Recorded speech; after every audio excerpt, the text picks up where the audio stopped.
I think I would argue the Democratic Party has overplayed its hand. I think they're out of touch with how most Americans feel about vaccine mandates, even mask mandates. I think the Democratic Party is out of touch with how most Americans feel about trillions of dollars of spending. And now, your host, Brian Nichols.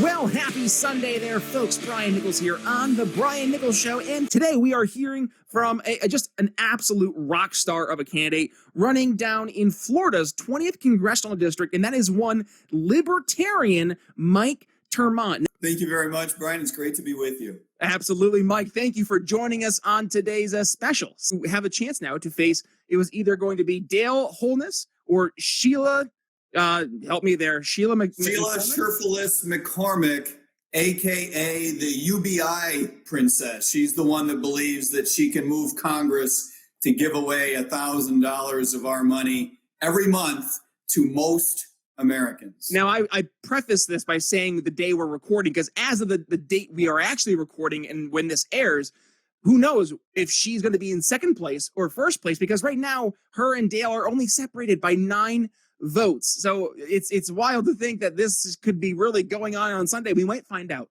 But if not, Mike, how about this? Let's just go back and talk about the reason folks probably downloaded this episode to begin with, and that is they want to hear from you. They want to get to know who you are, because right now we just saw, here on Election Day, candidly, a very big red wave.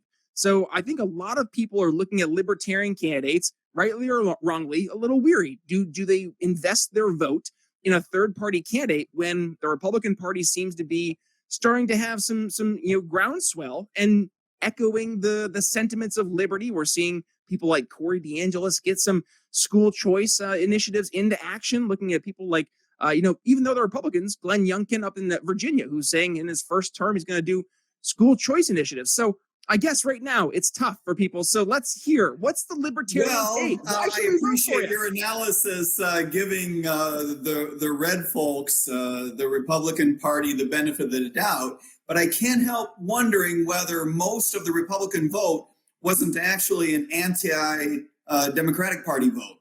In other words, if there were a Libertarian in the Virginia race, how well would she or he have done? Maybe pretty well. I think I would argue the Democratic Party has overplayed its hand. I think they're out of touch with how most Americans feel about vaccine mandates, even mask mandates. I think the Democratic Party is out of touch with how most Americans feel about trillions of dollars of spending. I think the Democratic Party is out of touch with how most Americans feel parents ought to be in control of their children's education. And so in that sense, I think Republicans were handed a big gift. And I think that it actually plays into the wheelhouse of a Libertarian even more than a Republican. Interesting, because I'm honestly, I'm challenging you, but more so, I'm just going to see your thoughts, because I have heard a lot of folks, even some Libertarians, who say, well, we have seen, though, at least, even though it's a pushback from more of the left, that at least there is pushback. Because in the past, it seems that the Republicans have been more so just kind of going along to get along, not really wanting to be confrontational.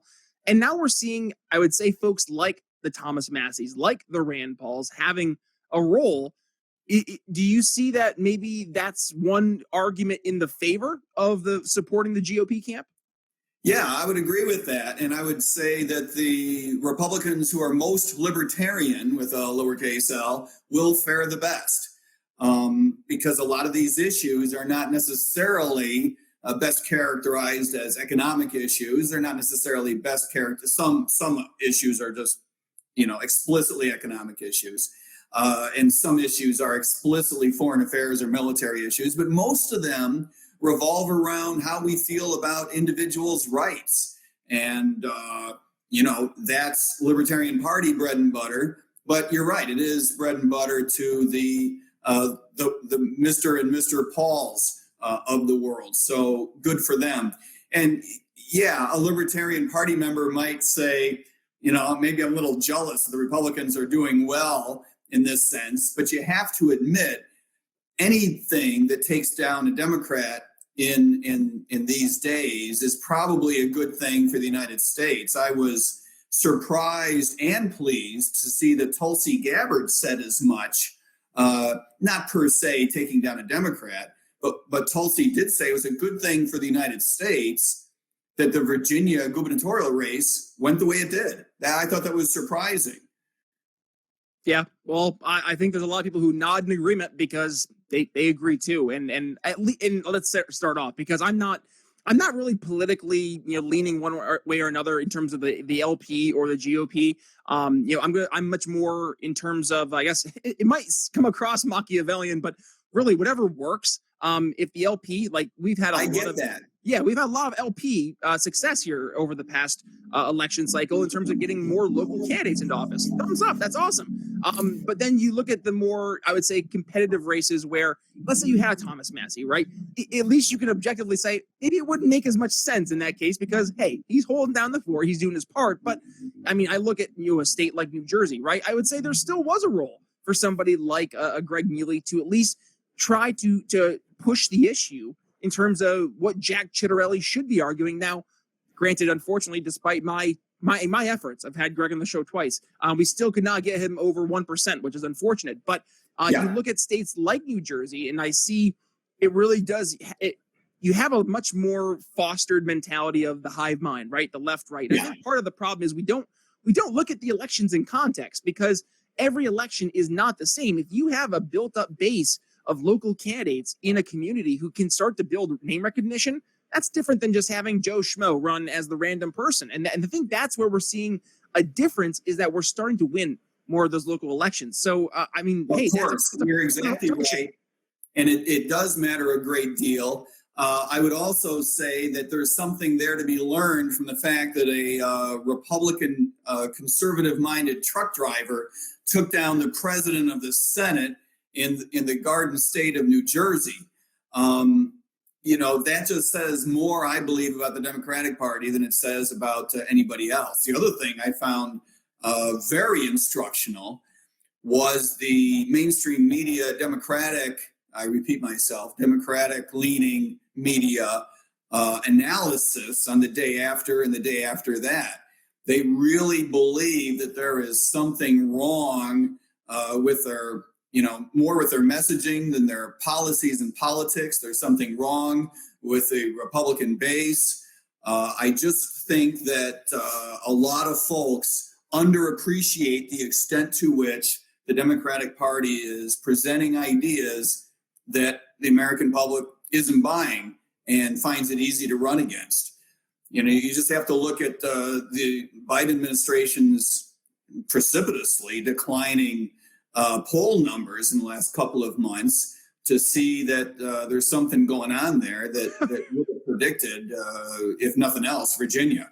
Yeah, well, it's obvious. That's why "Let's Go Brandon" is everywhere, and that's why. Well, that's a good point. That's why humor also has been ruled the next tool of the alt-right. I did an episode on this a couple of days ago because it just makes you laugh. If that's the argument that we're seeing presented against, the arguments against the left, I'm sorry, like you've jumped the shark at this point. But I'm excited because we are seeing people starting to say, maybe I'm not for the way things have been. And how about this? Enough about the Democrats and the Republicans, because folks are here to learn about you, Mike. So you are presenting a different vision for the 28th district there down in Florida. So voters are going to have about 2 months or so as we record before they will head over to do the actual election in the beginning of January.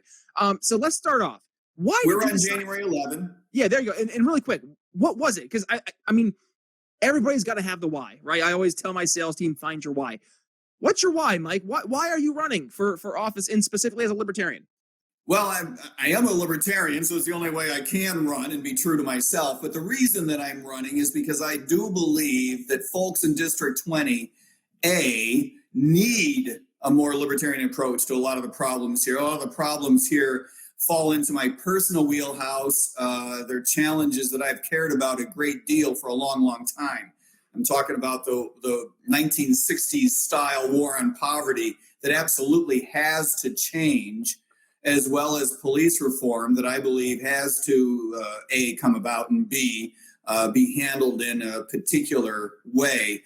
And the other reason that I'm running is I believe that there's an educational component that every member of the Libertarian Party should feel obligated toward. The folks in District 20, in the main, have no idea what Libertarian is. It's up to us to get the word out, and a campaign is a good vehicle through which to do that. I spend a lot of hours, for example, one of my favorite activities is to stand in the Walmart parking lot and hand out flyers by the hundreds. I have passed out something like 8,000 pieces of literature to date, standing in the Walmart parking lots, and you get a lot of good conversations there. Not only a chance to spread libertarianism, but to hear, as Brian Nichols says, you get to hear where people are. You get to meet them where they're at in terms of what's on their minds politically. But the big issues that you hear about are police reform. I'm a police officer myself, and I believe that police reform is important, but it has to be managed just so, as you might say. I'm not a fan of this idea of defunding, which is cropped up on the Democratic side. I'm not a fan of the way the Republican Party has handled it, especially at the federal level, where they simply dig in their heels and block most police reform. I believe that we have an opportunity over the next couple of years in the United States, and it probably will take a lot more than a couple of years, but we have an opportunity to make law enforcement more like other industries and less subject to protection by unions, denial of citizens their right to redress in courts, opportunities for cities to more easily fire bad officers, pay good ones better, and build that bond, rebuild the trust between police officers and communities. And of course, the other issue that I spend so much time talking about is the war on poverty and economics. Law enforcement is a second career for me. I was an economist for many, many years, including in Washington, D.C., which I try not to admit too often. I especially don't like to admit to the couple of years I spent working for the White House. But previous life, previous career, one thing I learned is that the war on poverty just hasn't worked as a practical matter. Philosophy aside, the idea of just throwing money at the problem, bringing money to individuals, it doesn't work. You cannot give people money and at the same time give them a crappy school system and expect that everything is going to be okay. It doesn't happen.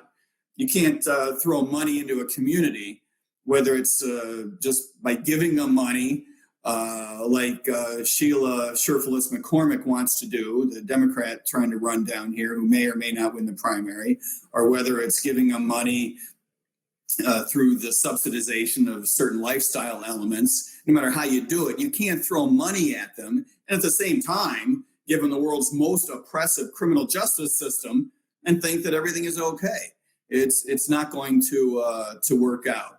So if there's anything that I can teach anyone who can hear my voice, it is this, that poverty is a political phenomenon. It is not something that would be predicted merely by market forces. It is not something that happens as a result of free, fair, open markets. It is something that happens because of bad government policy. And we have plenty of it going on in the United States. And that's why we have this intergenerational, persistent poverty that's just very difficult to break out of. There is so much that I want to unpack that you were going through there, because number one, so you were an economist, okay, but then you became a police officer. Oh, by the way, you worked for the White House. Casual. So let's start off. That was several hundred years ago, though. I actually worked for the Thomas Jefferson administration. Oh, so okay, yeah, very early. A lot has changed since then. So let's start off. Okay, so you moonlighted, shall we say, as an economist? No. You got your economics. It was at George Washington. Am I correct there? Yeah, went to grad school at GW. It was as we say, a rational expectation school, sort of a descendant of the Chicago school itself, a descendant of the Austrian school. So a very pro-market, free market type of environment, recognizing that A lot of government policy just doesn't work very well, and people are able to react to it in certain ways. So that was sort of the basis. And then you worked for the White House. Do you mind us sharing which administration it was? Yeah, it wasn't actually Thomas Jefferson. It was the next one, George Herbert Walker Bush. I was a civil servant economist working along with several thousand of my closest friends, working on the budget for the Office of Management and Budget. And it was quite an education for a youngster. When George Bush had said, "Read my lips, no new taxes," we were on board with that. And then when he felt like he had to back off of that. We can argue all day about whether he actually had to back off of that, right? There was a lot of disappointment. And as a 29-year-old economist, it was a bit of a heartbreak and a wake-up call that the world is going to be maybe more complicated than you wish it were, and a little bit more disappointing than you wish it were at the same time. So was that heartbreak what turned you into police officer? No, I went through a lot more heartbreak for another 20 years before becoming a police officer. I went to the police academy at the age of 48 and put in 11 and a half years. My last day as a police officer was last Sunday. And wow. I don't like the R word, Brian. I don't like to say I retired. I like to say I quit, because retiring is for old and lazy people. And that's not where we are. You're just getting started. I was going to say, you have way too much energy to say you're getting retired. No, you're just getting started, Mike. And that's exciting too, because I think a lot of people are looking for someone who, as you mentioned earlier, who can meet them where they're at and enter into those conversations that they are already having. And you've already been out there. You've not only lived it as the police officer, experiencing the side that I think a lot of people are empathetic with, especially my audience who are in the pro-police side, but you can address it because you saw it from the inside. So could you dig into that a little bit? I mean, 11 years in the force, I'm sure there must be some things that have made that. You said it was one of your top issues. What is there any stories that you're able to share there? No, absolutely not. But I'll tell you how I feel about it anyway. Yeah, police work has changed a lot in the last dozen years. When I joined the force, it was still a fairly heavy-handed approach. I think the public was still interested in nothing but crime fighting, and was fairly happy to turn the other way and didn't care how you did it, right? And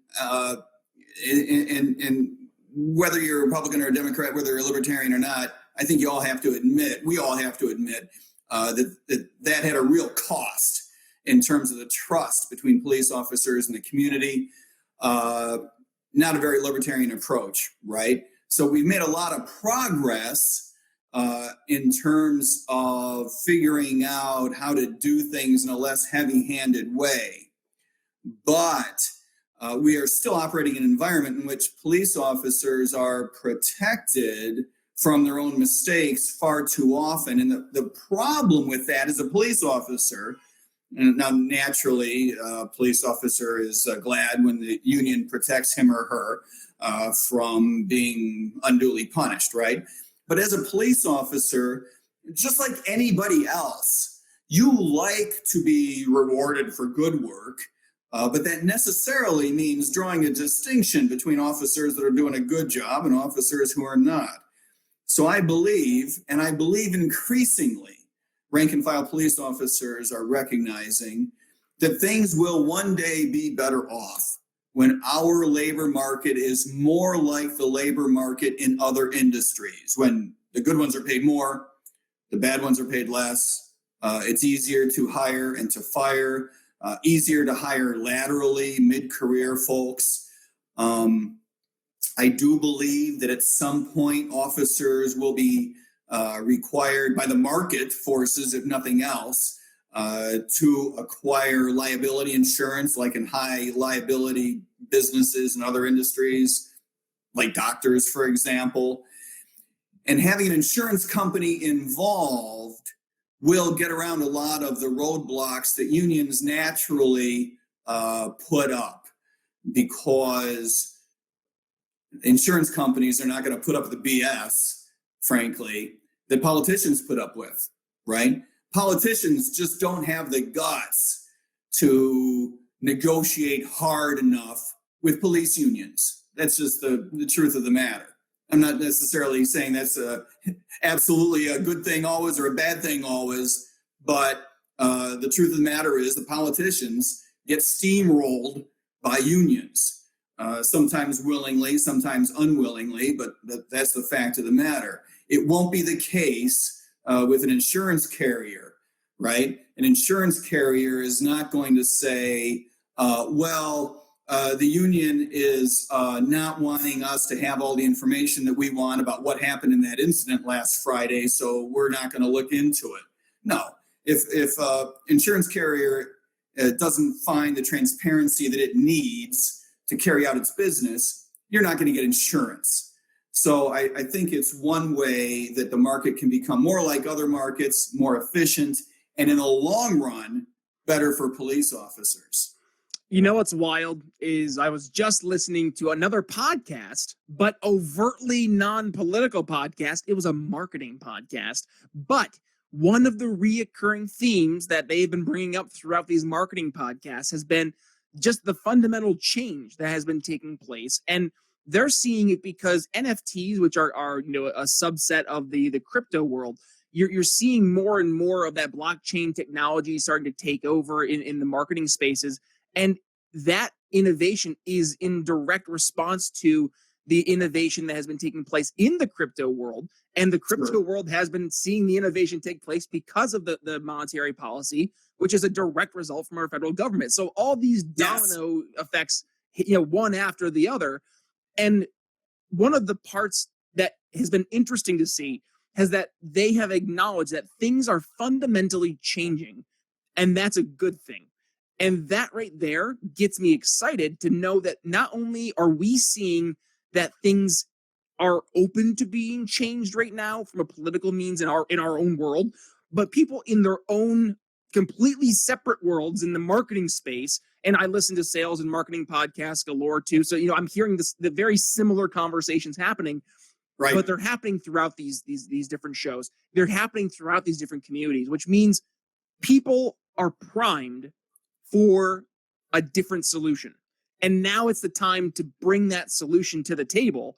And this is why I think we do have a chance, and why we did have such success as the Libertarians did back here on Election Day, to really have the ability to really meet the people who we need to talk to. And it is your average person, not the politico. And that's where we have to change the tune, is to go back to focusing what you're doing. You're out in a Walmart parking lot talking to your average person. More of that, folks. So, Mike, I can't believe I just looked at the time. We're already getting hard pressed at time. So what I want to do is, because right now, obviously, we are getting hard pressed, not just for the time of the show, but time for you. You're reaching out to voters. We want to get voters excited about this election. So yes, we look January 11th, 2022, just around the corner, really, just over 2 months. And with the holidays coming up, I mean, Thanksgiving and Christmas are going to be here before we know it. I'm already seeing Christmas holidays commercials on TV. So it's here. Mariah Carey came out of her cave somewhere. But anyways, we want to make sure that voters, especially in the 20th Congressional District in Florida, can go ahead and have a call to action. But also folks out there who want to go ahead and support your campaign, get more of your name out there. What can they do to help support you? Well, they can, first of all, get in touch with me, right? You can email me. I'm going to give you my email address. I'm going to give you my website. I'm going to give you my phone number. And by the way, this is my real phone number. This is not some phony thing, right? The phone I carry in my pocket is 954-547-8996. And if you feel like texting or phone calling and chatting, giving me ideas, if you feel like throwing a few bucks this way, that's fine. I fund all of the administrative expenses out of my own pocket. So every dollar this campaign collects is going to go to getting the message out. Go to the website, MikeTremont2022.com. Of course, you'd have to spell it right? Mike is the easy part. My last name is TERMAAT. MikeTremont2022.com. Get in touch with me, Mike at MikeTremont2022.com.